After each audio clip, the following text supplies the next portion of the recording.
Estamos estudando a Bíblia, estamos fazendo uma espécie de clube de leitura da Bíblia nesse perfil. Então, se tu também gosta de estudar, compartilhar as tuas experiências e aprender um pouco mais, fazer uma troca de ideias, fica nesse vídeo que hoje a gente vai estudar e aprender um pouquinho mais sobre o capítulo 5 de Mateus. E no capítulo 5, então, a gente vai começar a ver sobre o Sermão da Montanha. Esse sermão, existem alguns capítulos que abrangem esse sermão, ele vai ser dividido aí, vai ser fragmentado em alguns capítulos.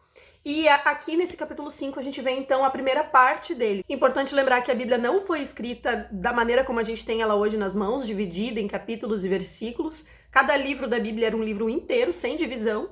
Então, quando a gente fala do Sermão da Montanha, por mais que aqui a gente vai ver ele de maneira fragmentada, separada em alguns capítulos, ele, na verdade, foi um sermão só. Ele foi uma ministração, um ensino inteiro de Jesus. Nesse sermão, então, aqui, Jesus ele estava falando com o povo judeu, né, que era o povo para qual ele veio inicialmente, e ele falava aqui com pessoas comuns, com pessoas que tinham os seus problemas no dia a dia, pessoas que viviam a vida comum daquela época, daquele tempo.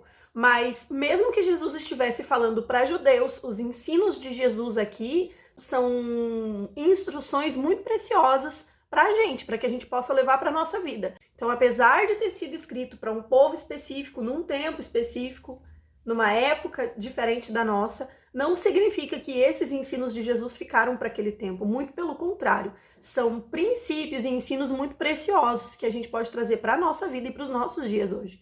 E em muitos momentos ao longo desse sermão a gente vê Jesus dizendo: ouviste o que fora dito, eu porém vos digo. Sabe, Jesus ele não veio para mudar alguma coisa, ele não veio para desfazer alguma coisa, ele veio na verdade para cumprir a lei.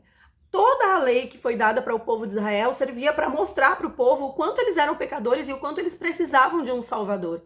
A lei guiou o povo até Jesus e nele essa lei se cumpriu.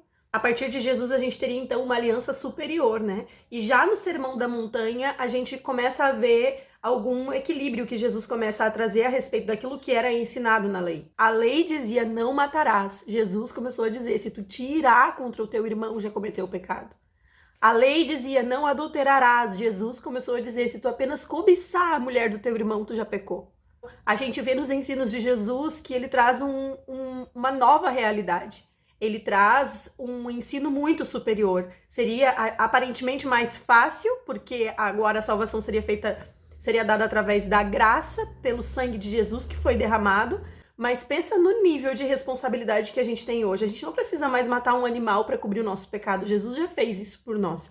Mas a gente hoje tem um nível de responsabilidade muito maior. Porque o maior mandamento que Cristo nos deixou é amar a Deus acima de todas as coisas e amar o próximo como Cristo nos amou.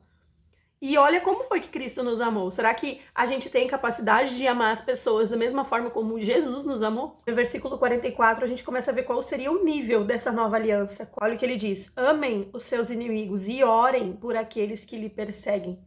Já experimentou tirar um tempo para orar por pessoas que estão te caluniando, por pessoas que estão te perseguindo, por pessoas que estão te ferindo, procurando te fazer mal?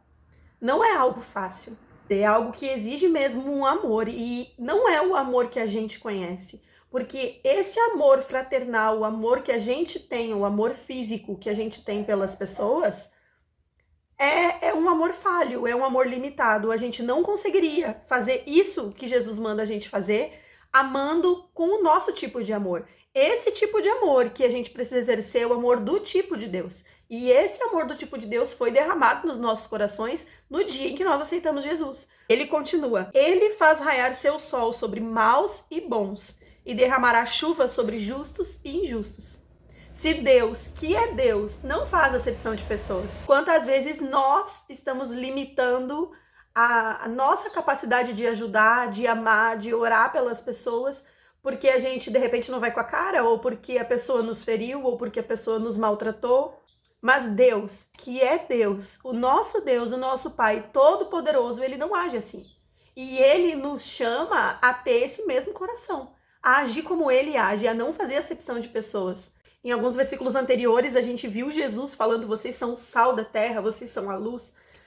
E o que ele está querendo dizer com isso? Ele está nos chamando a ser influência. Ele está nos chamando para fazer a diferença nos lugares onde nós estivermos. Já experimentou uma comida sem sal? Já experimentou uma comida salgada demais?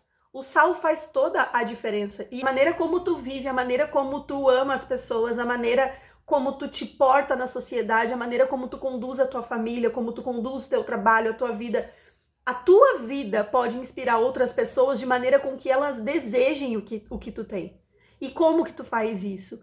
Vivendo a palavra, transbordando o amor de Deus para outras pessoas. Se tu gostou desse vídeo, deixa aqui o teu comentário, compartilha aqui com a gente o que tu também foi ministrado pelo Senhor através desse capítulo, alguma outra parte que a gente não comentou, algum outro versículo que falou contigo.